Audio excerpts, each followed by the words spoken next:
Noticentro 1, CMI. Buenas noches, bienvenidos a las noticias. Los siguientes son los 3 hechos más importantes de hoy en Colombia.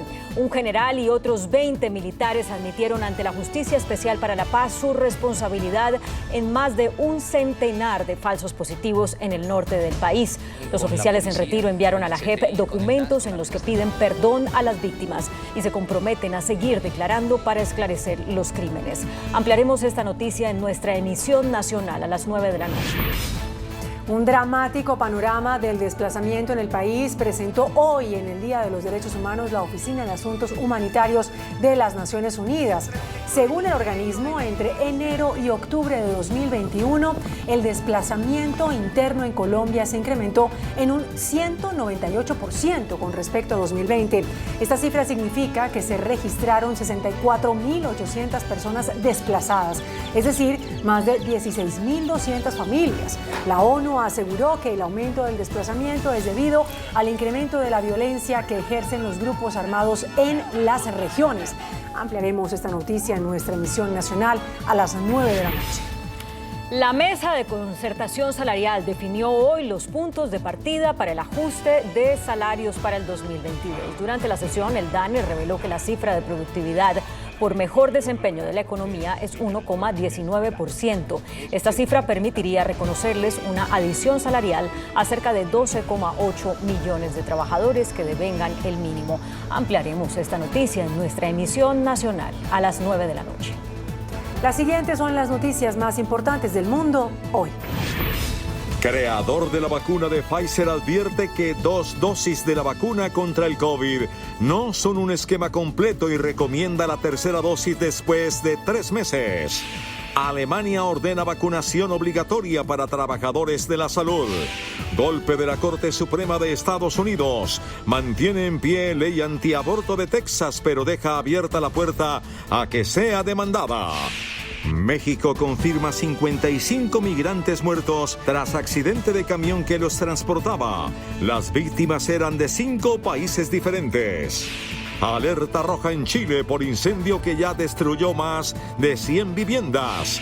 Congresista republicana María Elvira Salazar presenta ley en Estados Unidos contra las FARC. Inflación en Estados Unidos, la más alta en 40 años. Derrota judicial deja al expresidente Trump a un paso de revelar sus conversaciones secretas durante la toma al Capitolio. Justicia británica deja a Julian Assange a un paso de ser extraditado a Estados Unidos. Graves inundaciones en Francia y España. Explota depósito secreto de armas de la organización palestina Hamas en el Líbano. Reportan decena de muertos y heridos. En entretenimiento internacional, Alejandro Sanz estrena nueva producción musical, un álbum con el que el cantante regresa a sus orígenes. La Navidad Sostenible de Roma envía un mensaje ecológico al mundo. En entrevistas Canal 1, el gerente de EPM, Jorge Andrés Carrillo, habla sobre la salvación del proyecto de Hidroituango. Con Claudia Palacios y Margarita Ortega. Ugur Sahin, el creador de la vacuna de BioNTech y Pfizer contra el COVID-19, afirmó hoy que 2 dosis no son un esquema completo de vacunación y aconsejó iniciar un proceso de refuerzo relámpago para inyectar la tercera dosis apenas 3 meses después de la segunda. Según el laboratorio alemán BioNTech, responsable de la vacuna de ARN mensajero que desarrolló junto al gigante farmacéutico Pfizer, son necesarias 3 vacunas para una protección adecuada. La postura se conoce en simultáneo al anuncio de la Agencia de Medicamentos de Europa, que dijo que las dosis de refuerzo de la vacuna COVID-19 podrían administrarse de manera segura y eficaz solo 90 días después de la última inyección, mientras que hasta ahora había recomendado esperar 6 meses. Ugur Sahin, jefe del laboratorio alemán, dijo que para evitar un gran avance en la propagación del virus, está pensando en un refuerzo relámpago después de 3 meses. Además, el jefe de BioNTech, en referencia a la propagación explosiva de la variante Omicron, manifestó que 2 dosis no son esquema completo con protección suficiente. Si la nueva cepa continúa extendiéndose, tendría sentido científico ofrecer un refuerzo después de 3 meses. Sain también resaltó que sería necesario un plan de vacunación anual que incluya más aplicaciones para combatir al virus. Alemania ordenó hoy la vacunación obligatoria contra el COVID para todo el personal médico del país. Los diputados alemanes adoptaron una ley que impone la vacunación para el personal médico, un primer paso hacia la obligación de la vacunación contra la COVID-19 para toda la población, que podría aprobarse a principio del año que viene.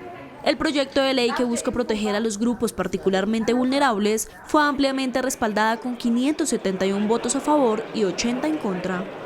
Todas las personas que trabajen en hospitales, residencias para personas mayores y centros médicos tendrán que estar vacunadas o haber superado la enfermedad del COVID-19. Daher führen wir auch eine einrichtungsbezogene Impfpflicht ein.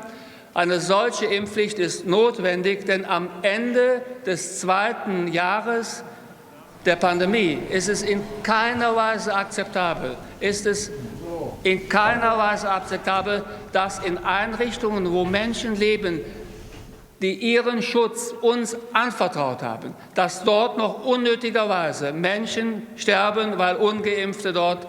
La supervisión de la medida quedará en manos del empleador, que en caso de no contar con el correspondiente certificado de aquí al 15 de marzo de 2022, deberá informar a la oficina de salud local y prohibir al empleado en cuestión el acceso al puesto de trabajo. En medio de un alarmante incremento en el número de contagios, el gobierno de Francia anunció nuevos cierres y controles. Bailar en bares y restaurantes estará prohibido en Francia desde este viernes 10 de diciembre hasta el próximo 6 de enero, un periodo durante el cual además las discotecas permanecerán cerradas como parte de las nuevas medidas anti-COVID decretadas por el gobierno.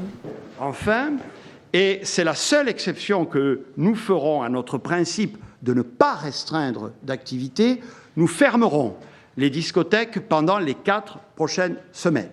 Cette mesure s'appliquera à compter de vendredi prochain et jusqu'au début janvier. Nous le faisons parce que le virus circule beaucoup chez les jeunes, même vaccinés, parce que le port du masque est extrêmement difficile dans ces établissements. El primer ministro Jean Castex también manifestó que el uso de tapabocas es obligatorio en todos los sitios cerrados en Francia. Además, recomendó a las empresas que organicen entre 2 y 3 días de teletrabajo a la semana. Para los empleados públicos, el objetivo es de 3 días trabajando desde el domicilio. El promedio de casos diarios durante los últimos 7 días en Francia ha sido de 43.000. El número de pacientes hospitalizados supera los 12.000, el doble que hace un mes. La Corte Suprema de Estados Unidos dio hoy un golpe a la Constitución de ese país y dejó en pie la ley antiaborto del estado de Texas. Sin embargo, el alto tribunal también dejó abierta la puerta para que la norma sea demandada a nivel estatal. La Corte Suprema de Estados Unidos resolvió hoy permitir que los tribunales federales impugnen una controvertida ley sobre el aborto de Texas, muy restrictiva, pero sin llegar a suspender su aplicación. La decisión elimina los obstáculos procesales que hasta ahora impedían que los jueces de los tribunales federales bloquearan esta legislación estatal, a pesar de que viola la jurisprudencia de la Corte Suprema. La ley en cuestión, que entró en vigencia el 1 de septiembre, prohíbe a las mujeres de ese estado conservador abortar después de las 6 semanas de gestación, cuando muchas de ellas aún no saben que están embarazadas. Además, no contiene excepciones para los casos de incesto o violación. El dictamen permite a los defensores del derecho al aborto impugnar la ley ante los tribunales, lo que les da una pequeña victoria, pero limita a los funcionarios estatales que pueden ser demandados, lo que podría dificultar que los proveedores vuelvan a practicar el aborto después de las 6 semanas de embarazo. El secretario general de la ONU, Antonio Guterres, hizo un fuerte llamado a combatir todas las formas de extremismo y populismo para fortalecer las democracias. Aseguró que muchas veces la verdad no se promueve en las redes sociales. En su intervención en la Cumbre de la Democracia organizada por Estados Unidos, Antonio Guterres, el secretario general de la ONU, alertó que la llegada de la pandemia generó mayores desprecios a la democracia. Irrationality is gaining ground. Populism, nativism, white supremacy and other forms of racism and extremism are poisoning social cohesion. Polarization is undermining democratic institutions. Guterres defendió la necesidad de regular el mundo digital para que sirva a los propósitos y el bien común y llamó a combatir todas las formas de extremismo y populismo para fortalecer las democracias. The assault on truth and facts is often abetted by digital technology and social media networks with business models driven by addiction, outrage and anxiety. El secretario general recordó que la ONU reúne a países con sistemas políticos muy distintos, porque le apuesta a la fuerza del diálogo y de los valores del organismo en su lucha por la paz y la seguridad. Las autoridades mexicanas confirmaron que son 55 los migrantes muertos en un trágico accidente de tránsito en el que chocó el camión que buscaba llevarlos escondidos hasta Estados Unidos. La búsqueda desesperada por llegar a Estados Unidos desencadenó una nueva tragedia. Al menos 55 migrantes centroamericanos murieron al volcarse del camión en el que viajaban hacinados en el estado mexicano de Chiapas, que limita con Guatemala. El accidente se produjo en una carretera de este estado mexicano, principal punto de acceso de indocumentados, cuando el tráiler chocó contra un muro presuntamente por exceso de velocidad. El conductor del tractocamión se dio a la fuga instantes después de chocar con un puente peatonal. En total, 160 migrantes viajaban en el vehículo, de los cuales 95 de ellos eran originarios de Guatemala. También había personas de República Dominicana, México y Ecuador. Según la Fiscalía Estatal, el camión no había cruzado ninguno de los puestos de revisión que se tiene para rescate de migrantes. La tragedia ocurrió 3 días después de que se reactivó por orden judicial un criticado programa de Estados Unidos que obliga a los migrantes a esperar en México la respuesta a las solicitudes de asilo. La inflación de Brasil alcanzó un 0,95% en noviembre, acumuló la mayor tasa interanual en 8 años. El elevado aumento de los precios ha sido impulsado nuevamente por el precio de la gasolina, que se ha disparado en un 50% en el último año. Con el resultado, el gigante suramericano ya alcanzó este año una inflación de 9,26%. El sur de Chile se encuentra en alerta roja por un devastador incendio forestal. La conflagración se presenta en la isla grande de Chiloé, al sur de Santiago. Las llamas han destruido más de un centenar de viviendas y causado la evacuación de cientos de personas. Hasta el momento se registran más de 400 afectados. Los cuerpos de rescate confirmaron que hay 14 heridos, entre ellos 4 bomberos, y el gobierno local declaró el estado de catástrofe. Las llamas siguen fuera de control. La polémica congresista estadounidense María Elvira Salazar presentó la ley No Adversarios Extranjeros Residentes en Nuestras Comunidades, o ley No FARC, por sus siglas en inglés, en respuesta a la decisión de la administración de Joe Biden de retirar a la extinta guerrilla de su lista negra de organizaciones terroristas. Así se lo reveló la republicana al portal de noticias El American, quien también advirtió que no se pueden recompensar las atrocidades de las FARC, permitiendo que sus exintegrantes vayan de vacaciones a Estados Unidos. El objetivo de la ley No FARC es negar visas a quienes pertenezcan o hayan pertenecido a esa guerrilla. La inflación de Estados Unidos alcanzó en noviembre su nivel más alto en 39 años, cuando los precios al consumo en la nación norteamericana registraron un incremento de 6,8% interanual, gracias a la congestión en las cadenas de suministro y la crisis energética. Los datos del índice de precios al consumo confirman que la inflación en Estados Unidos ha adquirido un carácter persistente, al menos en el corto plazo. El avance acumulado de los precios al consumidor en los pasados 12 meses es el mayor desde junio de 1982, y en noviembre pasado la inflación llegó a 6,8%, una cifra sensiblemente superior al 6,2% registrado en octubre. Pero que el IPES estadounidense haya alcanzado su máximo en casi 40 años es causado en gran medida por la congestión en las cadenas de suministro y la crisis energética, que han disparado el precio de bienes y servicios en plena temporada de compras navideñas. Por ejemplo, el precio de la gasolina subió 58,1% durante este año, el mayor salto desde abril de 1980, mientras los índices de precios de los alimentos y la energía alcanzaron sus máximos en los últimos 13 años. Nueva York abrió la puerta para que los migrantes puedan votar en las elecciones locales a partir de 2023, aunque no hayan obtenido la ciudadanía. Con esta medida podrán votar más de 800,000 inmigrantes con tarjetas de residencia, permiso de trabajo e incluso algunos indocumentados protegidos por alivios migratorios. Nueva York se convirtió en la primera gran ciudad de Estados Unidos en aprobar una propuesta de ley que permitirá a los extranjeros que viven de manera legal en la ciudad votar por primera vez en las elecciones locales, un derecho que viene siendo reclamado desde hace años por las organizaciones pro-inmigrantes.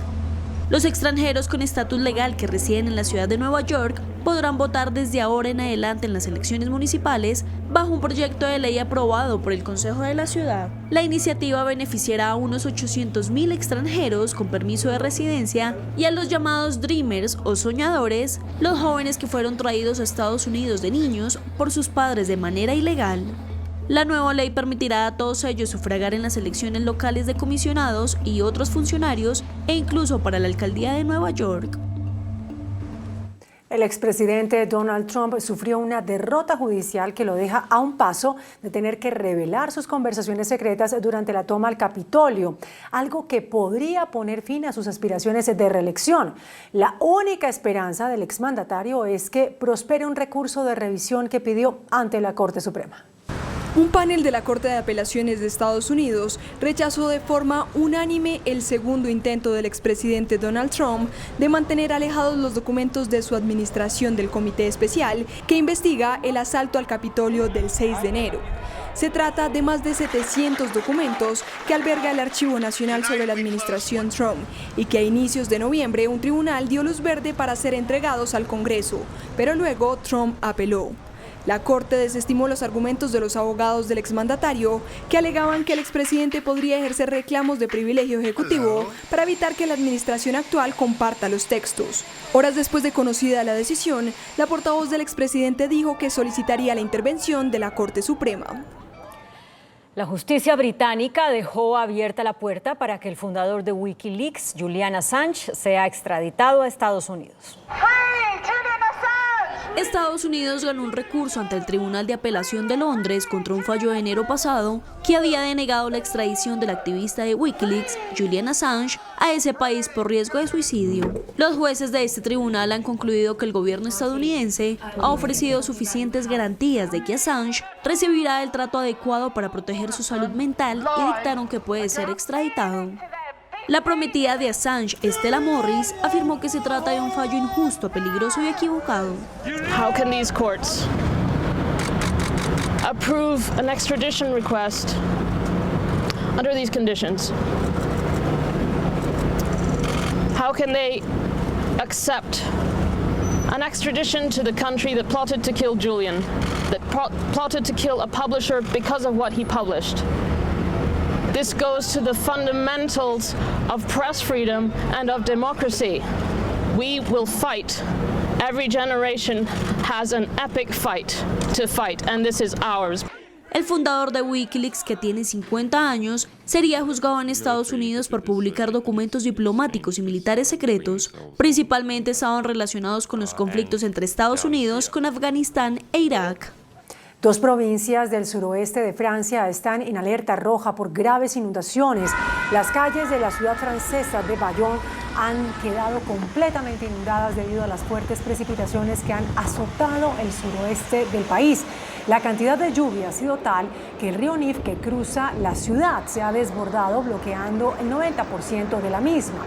La zona aledaña a los Pirineos podría enfrentar aún 48 horas más de lluvia continua, por lo que las autoridades declararon la alerta y pidieron a todos los habitantes en esas zonas que busquen refugio fuera de sus hogares. El norte de España está bajo emergencia a causa de la tormenta Barra. Decenas de personas tuvieron que enfrentar graves inundaciones utilizando botes inflables y otros dispositivos en Pamplona, capital de la región de Navarra. A causa del frente de lluvia, el río Arga se desbordó, cubrió parques, penetró en viviendas, cortó carreteras en las regiones del norte de Navarra y el País Vasco. En la localidad navarra, el colapso de un techo cobró la vida de una persona. Las autoridades regionales confirmaron que estas son las peores inundaciones en 20 años. El gobierno nicaragüense informó que cortó relaciones diplomáticas tras 31 años con Taiwán para reconocer a una única nación, China. Nicaragua rompió 3 décadas de relaciones con Taiwán y dio un espaldarazo al principio de una sola China, defendido por el gigante asiático. En un gesto de lealtad a Beijing, el gobierno de Daniel Ortega anunció que deja de tener cualquier contacto o relación oficial con Taiwán, pues sostuvo que la República Popular China es el único gobierno legítimo que representa a ese país. El vicecanciller en representación del gobierno chino manifestó que están listos para cooperar con Nicaragua.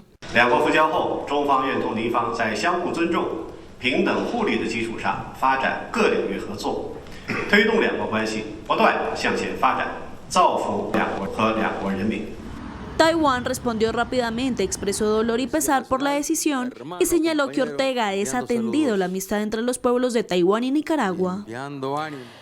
Varios muertos y decenas de heridos dejó una fuerte explosión en un campamento de refugiados palestinos en la ciudad portuaria de Tiro, en el sur del Líbano. Los primeros reportes indican que la emergencia empezó con un incendio en un camión cisterna que se extendió a una mezquita controlada por el grupo terrorista palestino Hamas, donde había un depósito de armas que fue alcanzado por la conflagración y que desató la gran explosión. Las autoridades aún investigan los hechos.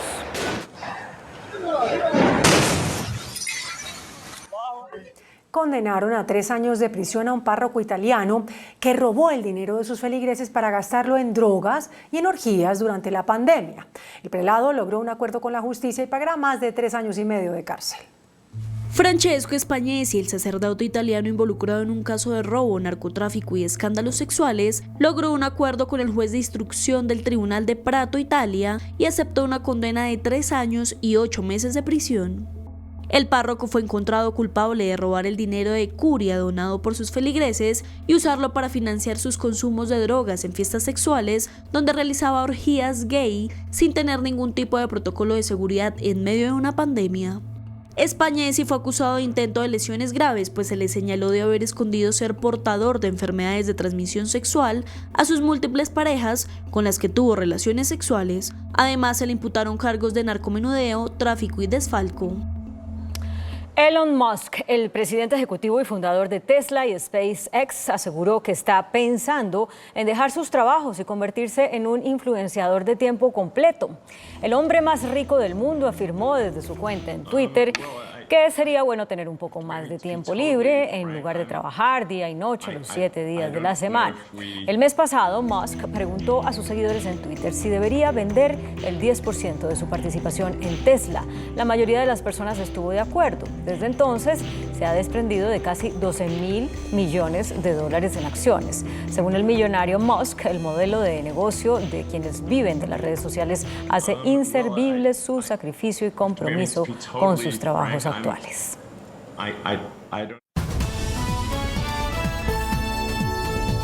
Noticentro 1, CMI. Un general y 20 militares en retiro admiten responsabilidad en falsos positivos. En comunicación a la Justicia Especial de Paz piden perdón a las víctimas. Aseguradoras salvan a Hidroituango. Pagan 3.9 billones de pesos por siniestro. Con tecnología de punta, Comisión de la Verdad reconstruye evacuación del Palacio de Justicia. Afros no están obligados a prestar servicio militar, dice Corte Constitucional. Otros 17 integrantes de primera línea enviados a la cárcel. Desplazamiento aumentó 198% en el último año, revela la ONU. Gobierno busca vacunar contra el COVID al 80% de la población antes de terminar el año. Alarma por aumento de quemados con pólvora. Ya van 238 lesionados. DANE revela cifra de productividad clave para fijar aumento del salario mínimo. Con Claudia Palacios y Margarita Ortega. Iniciamos nuestra segunda hora de noticias en un hecho sin precedentes. Un general y otros 20 militares en retiro admitieron ante la Justicia Especial para la Paz su responsabilidad en más de un centenar de casos de falsos positivos ocurridos hace casi 2 décadas en el Catatumbo y en la costa norte del país. El general Paulino Coronado es el oficial de más alto rango en enviar una comunicación a la JEP señalando que acepta la imputación por crímenes de guerra y lesa humanidad relacionados con el asesinato de 120 civiles en el Catatumbo. La magistrada Catalina Díaz leyó parte del documento en el que Coronado pide perdón. Presento mis sentimientos de perdón por el gran dolor causado por los execrables actos cometidos, conllevando el deceso de seres inocentes que se presentan como combatientes, dejando profunda desolación entre sus seres queridos, a quienes ofrezco mi absoluta disposición para contribuir en el esclarecimiento de la verdad como medio reparador. Los magistrados profundizarán sobre las declaraciones de estos militares hasta llegar a los máximos responsables. La JEP concluyó que los crímenes no hubieran ocurrido sin la política institucional del Ejército de conteo de cuerpos, sin la política de incentivos y la constante presión que ejercieron los comandantes sobre sus subordinados para obtener muertos, entre comillas, en combate. Otros oficiales reconocieron su responsabilidad en los falsos positivos del batallón La Popa de Valledupar. Sin embargo, sus excomandantes, los coroneles Hernán Mejía y Juan Carlos Figueroa, no lo han hecho. De ser vencidos en juicio, Mejía y Figueroa podrían ser condenados hasta con 20 años de cárcel. Es claro que esta jurisdicción tiene ya suficiente evidencia. Estas investigaciones que se han adelantado brindan elementos muy importantes a la unidad de investigación y acusación para actuar de manera robusta y sólida en esta etapa de acusación. El coronel Hernán Mejía insiste en su inocencia y asumirá el juicio ante la JEP. De Juan Carlos Figueroa, la justicia perdió el rastro hace varios años. Se presume que está fuera del país. La Comisión de la Verdad reconstruyó con tecnología de punta la salida de los sobrevivientes a la toma del Palacio de Justicia en 1985 y descubrió la presencia en el lugar de presuntos agentes encubiertos presuntamente involucrados en desapariciones. Mediante el uso de tecnología de última generación, la Comisión de la Verdad y la Organización Internacional Arquitectura Forense lograron importantes hallazgos sobre las últimas horas de personas que salieron con vida del Palacio de Justicia. We bring into the architectural models all the videos, we locate them in space and in time so that we can move within the model and tell a story. Con testimonios y planos publicados por primera vez, reconstruyeron los interrogatorios a los desaparecidos dentro de la Casa del Florero y en el Cantón Militar del Norte. También descubrieron la presencia de presuntos agentes encubiertos implicados en las desapariciones. Estar como mirando a ver quién es la persona que salía, quién no era, conducirlos a la Casa del Florero, incluso alguno de ellos lo vemos ingresando en una camioneta con militares, los ve uno interlocutando con miembros de la fuerza pública. Los hallazgos de la Comisión de la Verdad estarán en el Museo Miguel Urrutia del Banco de la República. Las aseguradoras salvaron el proyecto hidroeléctrico de Hidroituango. La aseguradora Mapfre pagará 3,9 billones de pesos del fallo de responsabilidad fiscal que impuso la Contraloría por las fallas en la ejecución de la obra. El acuerdo de pago que firmaron hoy la aseguradora Mapfre y las empresas públicas de Medellín cubrirá 3,9 billones de pesos de la sanción fiscal impuesta por la Contraloría. Mapfre, con el respaldo de sus reaseguradores, ya ha anticipado 350 millones de dólares por daños ya certificados previamente. Abonaremos el resto en las próximas semanas, conforme al acuerdo de transacción que hemos firmado. Hoy se salva el proyecto, se avanza con el proyecto y no existe entonces razón, motivo o excusa para alterar el curso de los contratos de construcción. Queda pendiente el pago de 400.000 millones de pesos que, según el alcalde de Medellín, deberá asumir la aseguradora Sura. Ya hay conversaciones con Sura para cobrar esa plata que responda por el fallo en contra de Sergio Fajardo, de Luis Alfredo Ramos y de otros condenados. Y la pregunta que muchos se hacen en este momento es cómo queda Sergio Fajardo, Luis Alfredo Ramos y los demás sancionados por este fallo de la Contraloría. Esto dijo el Contralor. En el momento que se salden los 4,3 billones de pesos, en ese sentido, no habrán inhabilidades ni tendrán sanciones ninguno de los 26. El presidente Duque aseguró que lo ocurrido en Hidroituango fue un siniestro, es decir, un accidente, cosa que no comparte el alcalde Quintero. Por su parte, con concreto, uno de los constructores de Hidroituango presentó ante la Superintendencia de Sociedades un primer acuerdo con los acreedores para el salvamento de la compañía. Esta es la comunicación enviada por la constructora Con Concreto S.A., en la que muestra uno de sus primeros avances en el proceso de reorganización que adelanta ante la Superintendencia de Sociedades. A la fecha, la compañía que acudió a la reorganización por el impacto económico generado por el proyecto de Hidroituango cuenta con el voto favorable de acreedores internos y externos que representan el 55,42% del total de votos determinados en el proceso. Dicho acuerdo deberá contar con la aprobación de la Superintendencia de Sociedades como juez del concurso para su perfeccionamiento. En otras noticias, la Procuraduría confirmó la destitución e inhabilidad por 20 años a 7 soldados que raptaron y abusaron sexualmente de una niña de la comunidad en Vera. 7 soldados del Batallón San Mateo de la 8ª Brigada del Ejército fueron destituidos por haber abusado sexualmente de una menor de 12 años de la comunidad en Vera, en Risaralda, en junio de 2020. La defensa de los militares intentó argumentar que la menor había provocado el abuso. Es decir, que era culpa de la menor. Razón inadmisible, lógicamente, y francamente, debo decirlo, indignante. Los 7 soldados fueron condenados el pasado agosto a 16 años de prisión. La Corte Constitucional indicó que la población afrocolombiana no está obligada a prestar el servicio militar. La Corte Constitucional decidió esta semana que no solo la población indígena del país debe estar exonerada de prestar el servicio militar obligatorio o de pagar la cuota de compensación militar, pues también debe incluirse en esta excepción a los miembros de las comunidades negras, afrodescendientes, raizales y palenqueras del país. La Corte condicionó 2 artículos de la Ley de Reclutamiento Militar de 2017 para que se incluya a las comunidades afro que acrediten su integridad cultural, social y económica a través de certificación expedida por el Ministerio del Interior. Estamos hablando más o menos de unos 2 millones de hombres afrocolombianos jóvenes que estarían en su mayoría de edad, que se estarían beneficiando de esta ley. Un juez de Tuluá, en el Valle del Cauca, revocó una decisión de primera instancia y envió entonces a la cárcel a 17 integrantes de la denominada Primera Línea. Las personas detenidas están señaladas de retener de manera ilegal a 3 funcionarios de la Dijín de la policía durante las protestas que se desarrollaron el 26 de mayo en el sector conocido como La Y, en Bugalagrande.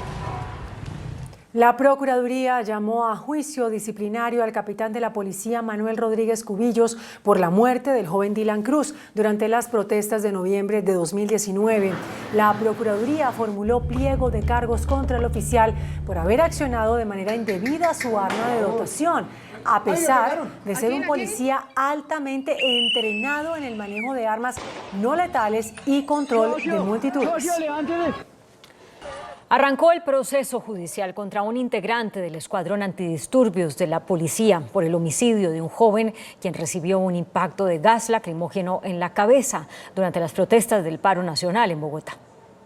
Fracasó la imputación de cargos en contra del policía del SMAT Gonzalo Moreno Gordillo por el homicidio de Cristian David Castillo de la Osa, de 27 años, ocurrido el pasado 27 de junio durante las manifestaciones del paro nacional. La juez 82 de Control de Garantías, Marta Ruth Trujillo Guzmán, impidió el acceso de la prensa a la audiencia pública. Sin embargo, Noticentro 1 CMI tuvo acceso a los audios de la diligencia. La fiscal señaló que el uniformado disparó al cuerpo de la víctima, aprovechando su estado de indefensión. Mientras el hoyo Oxiso se encontraba distraído por la acción de la tanqueta, que se encontraba disuadiendo la acción de los manifestantes con chorros de agua, en completo estado de indefensión al no advertir la presencia ni la acción de su agresor, el patrullero Gonzalo Moreno Gordillo, acciona su fusil lanzagas de forma recta, lineal y directa en contra de la víctima. El joven recibió un disparo de la granada de gas lacrimógeno a 27 metros de distancia. El artefacto quedó incrustado en su cráneo, ocasionándole la muerte. Cuando iba a concluir la imputación de cargos por el delito de homicidio doloso, la defensa del policía manifestó que el proceso debe ir a la justicia penal militar y, en un hecho calificado como irregular por los abogados de las víctimas, la juez decidió enviar el expediente a la Corte Constitucional para que sea esta la que determine quién asumirá el proceso judicial en contra del uniformado. En medio de una polémica, el Congreso aprobó el ascenso de 46 altos oficiales de las fuerzas militares. Un grupo de congresistas de la oposición se retiró de la sesión. El Senado colombiano debería frenar ascensos de todo militar y policía sobre quien exista evidencias de que puede estar implicado en graves abusos. El ministro de Defensa le salió al paso a estas declaraciones. Respecto a las investigaciones que hoy fueron señaladas acá, nuevamente quedó como establecimos en el debate y lo hicieron los señores ponentes, que todos los generales, incluyendo el general Camacho, cumplen con los requisitos legales. A través de una constancia, los integrantes de la oposición solicitaron frenar el ascenso de los brigadieres generales del ejército Óscar Reinaldo Rey y Raúl Hernando Flores. También de los brigadieres de la policía Eliezer Camacho Jiménez y Jaime Norberto Mujica. Un dramático panorama de desplazamiento en Colombia presentó hoy, en el Día de los Derechos Humanos, la Oficina de Asuntos Humanitarios de Naciones Unidas. Según el organismo, en Colombia se han presentado 136 desplazamientos masivos que han afectado a más de 60.000 personas en varias regiones. Según el organismo de la ONU, entre enero y octubre de 2021, el desplazamiento interno en Colombia se incrementó en un 198% en relación al 2020. Esta cifra significa que se registraron 136 casos que dejaron 64.800 personas desplazadas, es decir, 16.215 familias. El incremento del desplazamiento en el país es un reflejo del incremento de la violencia de grupos armados en los territorios. Nos preocupa mucho y creo que exige del Estado una respuesta enfocada en el desmantelamiento de estos grupos como está previsto en el acuerdo de paz. Según la ONU, 53.159 personas se mantienen desplazadas y 11.701 regresaron a sus hogares. En todos los indicadores de la crisis humanitaria, el año 2021 aparece como el más violento de los 5 años desde la firma del acuerdo de paz. Según el informe, son víctimas de confinamiento y restricciones a la movilidad y el acceso 38.400 indígenas y 9.900 afrocolombianos. El informe da cuenta de una realidad que se está viviendo en los territorios, en las zonas rurales en particular. Da cuenta de esto que ha abandonado el gobierno nacional, la implementación del acuerdo de paz en sectores rurales. El informe de la ONU nos corrobora a nosotros lo que ya las organizaciones venimos denunciando. Estos años del periodo del gobierno Duque se ha incrementado la violencia en los campos, en los municipios, en los territorios.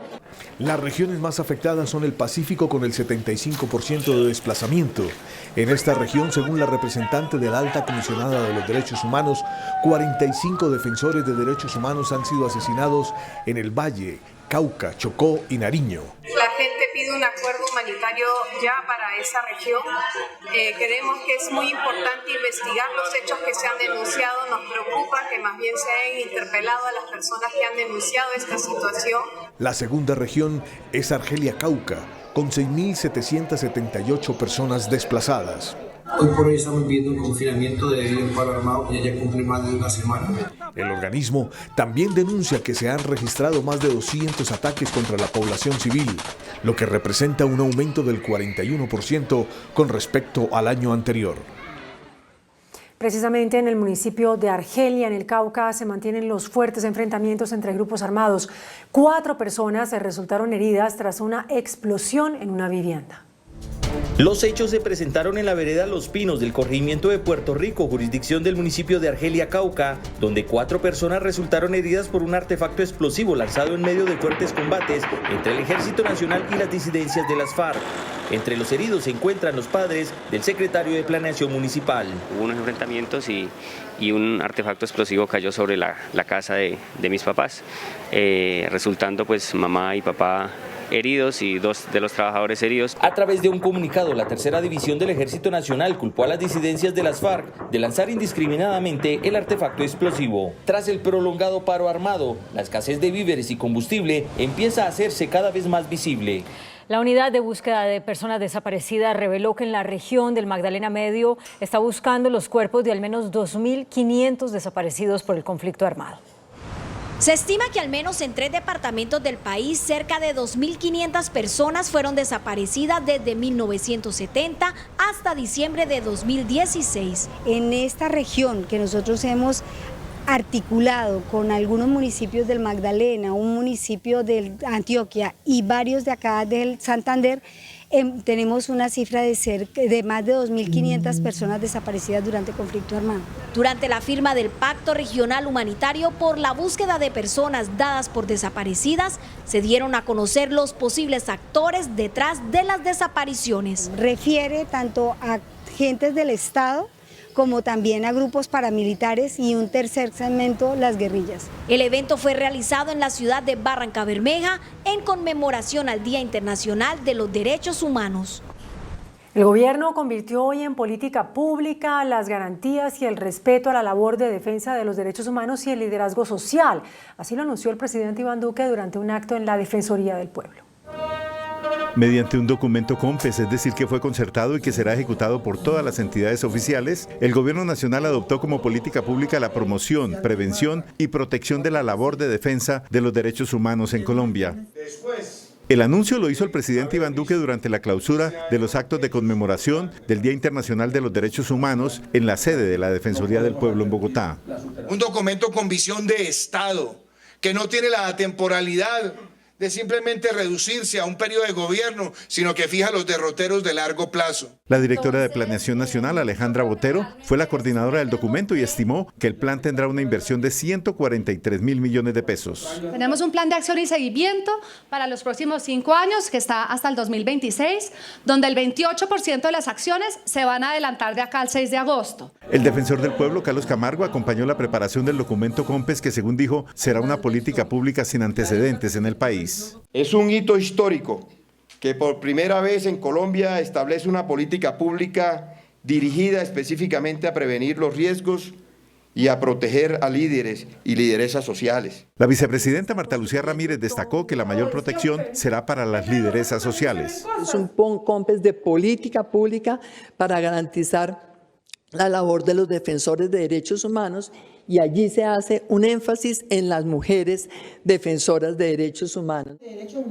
A mayor participación de la mujer, mayor democracia, aseguró la vicepresidenta y canciller Marta Lucía Ramírez. En completa calma, la minga indígena recorrió las calles de Cali para exigir que pare la violencia en sus territorios. Con estas actividades que simbolizan el rechazo a las muertes violentas y de reconciliación, culminó la visita de la minga indígena a Cali, desde donde expusieron la grave situación de derechos humanos que viven en sus territorios. Hay un alto índice de reclutamiento forzado en nuestros jóvenes, que respeten nuestra juventud, que no la involucren en la guerra. En la nutrida movilización hubo participación de 139 autoridades de 11 pueblos indígenas y habitantes de zonas que actualmente permanecen confinadas por la violencia, declarando emergencia humanitaria. Y exigimos mínimamente el derecho internacional humanitario, que se salvaguarde la vida como un derecho sagrado de la persistencia de los pueblos. La minga regresó al departamento del Cauca. No obstante, personas de la denominada primera línea agredieron al secretario de Seguridad de Cali, Carlos Soler, quien tuvo que abandonar rápidamente la marcha. El ministro de Salud, Fernando Ruiz, dijo que la meta del gobierno es que antes de terminar este mes, más del 80% de la población cuente con al menos una dosis de la vacuna contra el COVID.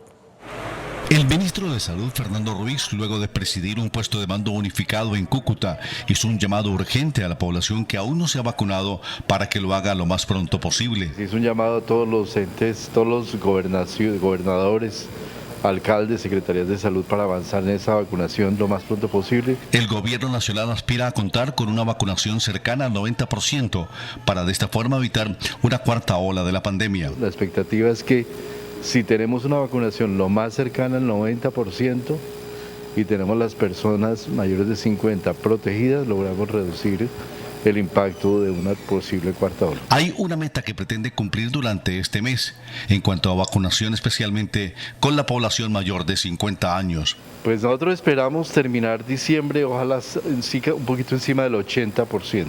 A partir de hoy, los migrantes en tránsito por nuestro país se les aplicarán el esquema de vacunación. Colombia reportó en las últimas 24 horas un leve aumento en las muertes y los contagios por COVID-19. Suben los contagios y suben las muertes por COVID-19 en Colombia. Este viernes el Ministerio de Salud confirmó que otras 1.687 personas se infectaron de COVID-19. Sin embargo, los casos activos bajaron a 12.208. Las muertes reportadas en las últimas 24 horas, otras 42. El total de fallecidos por coronavirus en Colombia, 129.011 fallecidos. Recuperados aumentaron con otros 1.644 para un total de 4.930.529. Comportamiento de la pandemia en los últimos 4 días. El pasado martes, 1.704 contagios, 53 fallecidos. Día miércoles, 1.915 contagios, 55 fallecidos. Ayer, 1.627 contagios, 40 fallecidos. Hoy, 1.687 casos, 42 fallecidos. El aumento en la cifra de lesionados por uso de pólvora en lo que va de este mes ya deja 230 personas lesionadas. Drástico aumento en la cifra de lesionados por el uso de pólvora en Colombia. Entre el 1 de diciembre y el 9 de diciembre son 238 lesionados. De estas cifras, 150 son adultos y 88 son menores de edad. El año pasado para la misma fecha eran 179 lesionados, lo que representa un aumento del 32,96%. Las lesiones pueden ser tan graves que pueden producir amputaciones, ceguera y problemas de audición. Por zonas, Antioquia sigue liderando la lista con 30 lesionados. Bogotá ahora ocupa el segundo puesto con 23 y Tolima con 21 lesionados. En su mayoría las personas resultan con quemaduras, otras con laceraciones y otros con contusiones. No aprendemos. A esta hora los partidos políticos ultiman los detalles para la conformación de las listas a Cámara y Senado de cara a las próximas elecciones. Días donde las fichas del ajedrez político se mueven para buscar dar el jaque mate de cara a las elecciones del 2022. La inscripción de listas al Congreso se cierra este 13 de diciembre. Después de la insistencia de los integrantes de la coalición Centro Esperanza, a Humberto de la Calle dijo sí y será la cabeza de lista al Senado de esta alianza. Me honra ser parte de este grupo que busca la unidad tercamente entre las dificultades. Si bien lo mejor era lista única, el camino hacia los acuerdos está lleno de ires y venires. Por los lados del Partido Liberal, el senador Horacio José Serpa anunció que terminará este periodo, pero no aspirará nuevamente al Senado. El Partido Liberal perdió su razón de ser. No hay comunicación con sus bases. Y en el Partido Comunes, la cabeza de lista será Julián Gallo, más conocido como Carlos Antonio Lozada. Ya está confirmado que los actuales congresistas Victoria Sandino y Bencos Biojó no irán en la lista. En su lugar estarán Imelda Daza y Olmedo Ruiz. Y la actual presidenta de la Cámara, Jennifer Arias, no aspiraría al Congreso para las próximas elecciones. 6 concejales de Bogotá renunciaron este viernes para aspirar al Congreso, entre ellos el ex candidato a la alcaldía, Carlos Fernando Galán. Me voy, debo decirlo, como un soldado más. Carlos Fernando Galán sorprendió este viernes con la renuncia a su curul como concejal. No ha sido fácil la decisión, pero siento que tengo una responsabilidad de apoyar al partido, al nuevo liberalismo en su nueva etapa. Es un reto inmenso que el partido resurja, pero resurja obviamente después de 32 años. Y creo que todos debemos, en la medida de nuestras posibilidades, aportar. No hay certeza de la posición que asumirá Galán de cara a las elecciones del 2022. Se habla de una posible cabeza de lista a la Cámara por el nuevo liberalismo o una aspiración al Senado con el número 2. Todo lo que hagamos, yo y el partido, lo vamos a anunciar la semana entrante. A la renuncia de Galán se suma la de los concejales Andrea Padilla del Partido Verde, Andrés Forero del Centro Democrático, Jeffer Vega y Carolina Arbeláez de Cambio Radical y Sara Castellanos del Partido Liberal. El presidente Iván Duque les pidió a los congresistas que son conciliadores de la ley anticorrupción que busquen un mecanismo para eliminar el controvertido artículo que ha sido considerado como mordaza para la prensa y advirtió que si esa norma llega para su firma, la objetará por ser contraria a la libertad de expresión y de prensa. El presidente Iván Duque envió hoy un perentorio mensaje a los congresistas que tienen que conciliar el texto final de la ley anticorrupción. Deben sacar el articulito que pretende establecer la mordaza a la prensa y a la ciudadanía para hacer denuncias sobre corrupción. Y este mensaje lo extiendo para invitar a que en el Congreso de la República, de manera respetuosa, los conciliadores del proyecto anticorrupción puedan encontrar una solución que permita conservar las normas anticorrupción importantes contenidas allí, pero poder retirar ese artículo que poco o nada tiene que ver con el contexto y con la norma, pero que adicionalmente representa una amenaza a la libertad de prensa. El presidente Duque, que se pronunció en el Día Internacional de los Derechos Humanos, notificó, si pasan el artículo, lo objetará, es decir, se negará a aprobar el mico en la ley anticorrupción. El DANE reveló hoy las cifras de productividad de la economía que servirá como base para definir el aumento en el salario mínimo. Hoy, en la mesa de concertación salarial se conocieron los criterios para el aumento de sueldos del año entrante, una productividad de 1,19% y una inflación proyectada en 5,3%. La idea es reconocer a los trabajadores el mejor desempeño de la economía. Tendríamos que reconocer 1,19 puntos porcentuales de incremento del salario mínimo legal para el año 2022.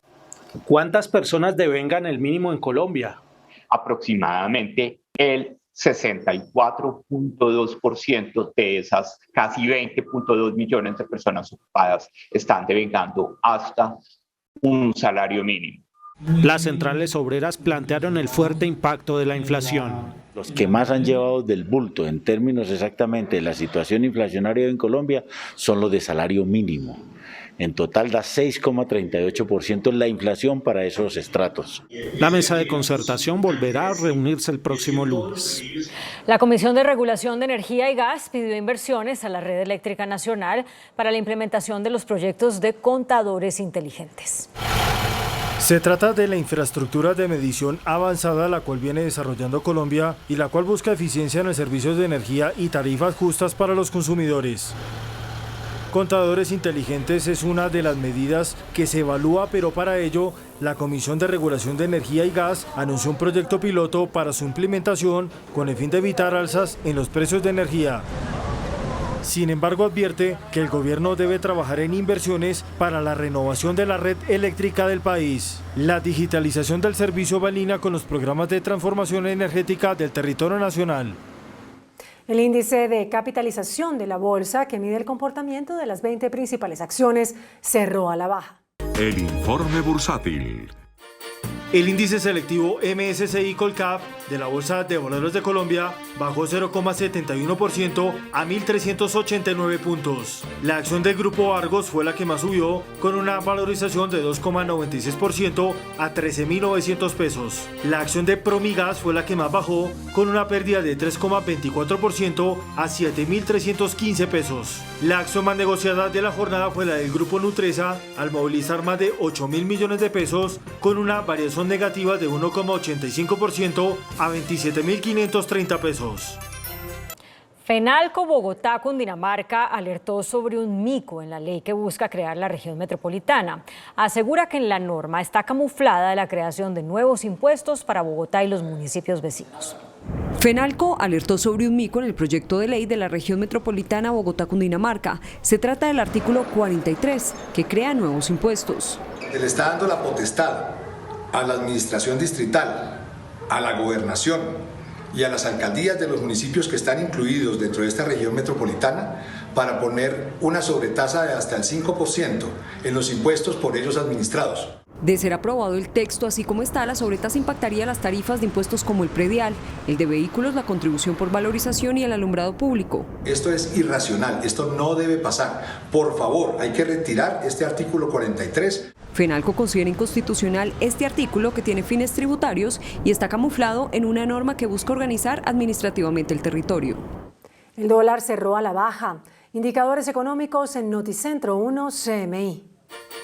La tasa representativa del mercado que regirá hasta el próximo lunes será de 3.887 pesos con 71 centavos. Los profesionales del cambio compran la divisa en promedio entre 1.780 pesos y la venden entre 1.830 pesos. Un euro cuesta 4.411 pesos con 50 centavos. La libra de café en Nueva York se cotizó a $2 con 32 centavos. El azúcar se transó en 19,71 centavos de dólar la libra. El barril de petróleo WTI se cotizó en $71 con 95 centavos. La referencia Brent para Colombia se cotizó en $75 con 35 centavos. Una acción de Ecopetrol cuesta 2.707 pesos.